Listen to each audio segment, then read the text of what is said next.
Good afternoon, I'm Lee Anderson.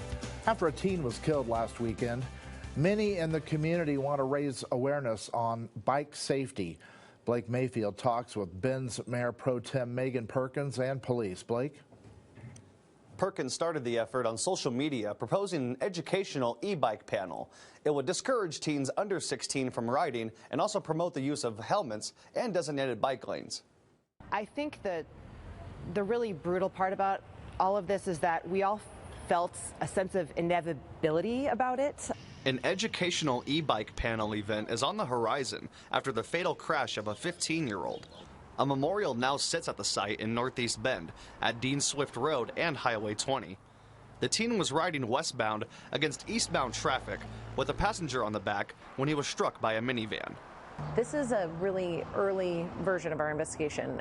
It could turn out that the e-bike was not, the main cause of this fatality. It could be that this child, unfortunately, would have been killed riding a regular pedal bike.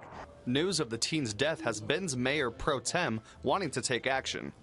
Perkins, along with Oregon State Representative Emerson Levy, took to social media to ask what can be done to prevent further accidents.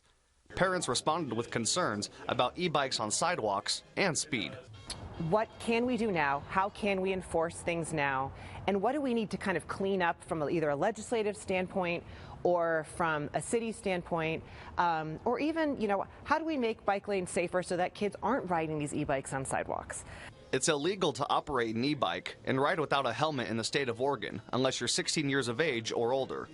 Bend PD says this is the first e-bike fatality in the city.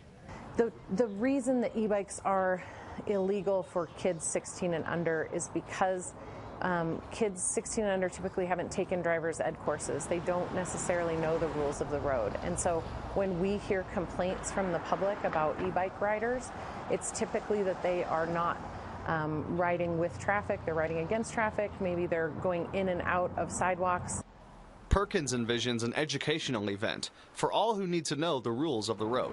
Maybe get your helmet checked, just learn something and have some fun. And it's not a punitive event, it's a fun event just to get community involvement on this really important issue that we're facing right now. Bend PD is hoping parents encourage their kids to follow state laws and rules to prevent any future tragedies. It's always tragic no matter who's involved, but whenever there's a child who's killed in an incident like this, it's even more devastating for everyone and for our community. I've never seen people be so engaged on an issue, and I do really believe it's because we have a lot of parents in our community who just feel for that family right now. They lost a child. The panel would use a roundtable format with the Bend Police Chief, Bend Lapine School Superintendent, and elected officials involved. Perkins hopes to have 2 meetings, with the first tentatively set for the end of July. Blake Mayfield, News Channel 21.